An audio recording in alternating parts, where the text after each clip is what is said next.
Once there was a South American country with a promising future. It had a functioning democracy, a rapidly developing economy, and a growing middle class. All the important indicators, including education, healthcare, and foreign investment, were pointed in the right direction.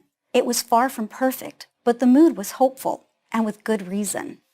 But now all that promise is gone. The country is a failed state, a hollowed-out shell of its former self. Services like power and water are sporadic. The most basic consumer goods, from bread to toilet paper, are in chronically short supply. Crime has skyrocketed. Freedom of the press is almost non-existent. Democracy has been replaced by a virtual dictatorship. The country is, I'm sorry to say, my beloved Venezuela, a place in which my family has deep roots. I can tell you what happened to it in one word: socialism. In 1999, then candidate for president, Hugo Chavez, promised to lead the people of Venezuela to a socialist paradise. His theme was Esperanza y Cambio, hope and change. Venezuela is a nation of great wealth, Chavez said, but it's being stolen from its citizens by the evil capitalists and evil corporations. This wrong would be righted, he assured the voters, if they elected him. And they did, to their everlasting regret. Chavez drew inspiration from his mentor, Fidel Castro. Like his mentor, he enjoyed giving speeches that sometimes lasted as many as 7 hours. He even gave himself his own weekly television show, where he would spontaneously break into song. Here's a rule: when your nation's leader starts singing on national television, you're in trouble.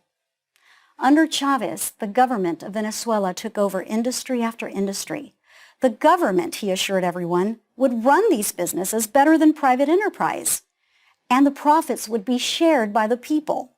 With great fanfare, he tore up contracts with multinational oil and gas companies and demanded that they pay much higher royalties. When they refused, he told them to leave. They did. His image was burnished by Hollywood celebrities who flocked to see the great work he was doing, taking money from the rich and giving it to the poor. Progressive politicians from the U.S. and Europe also praised him, lavishly. Here's another rule: when Hollywood celebrities visit your country to praise your leader, you're in trouble.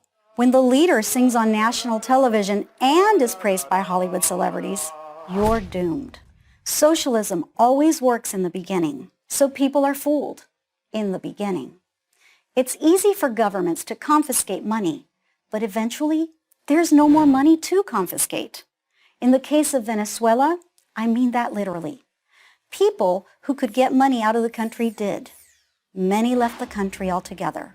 Nearly 2 million, according to Venezuelan sociologist Tomás Paez.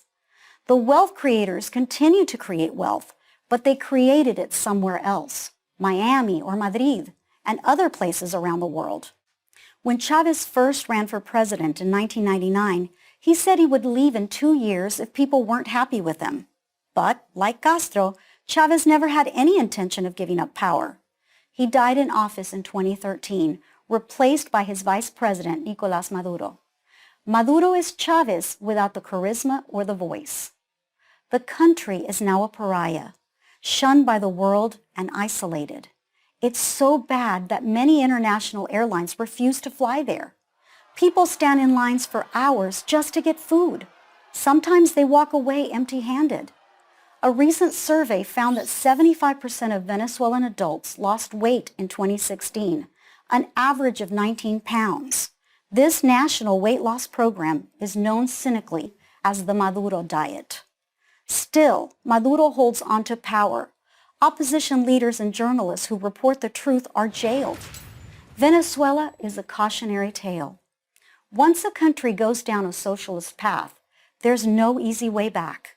And the longer a country stays socialist, the harder it is to reform it. Venezuela has been socialist for 2 decades. If you don't think it can happen here, whether here is the United States or Europe or anywhere else, you're fooling yourself.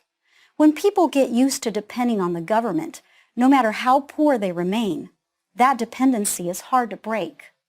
That's why you should never buy the socialist lie.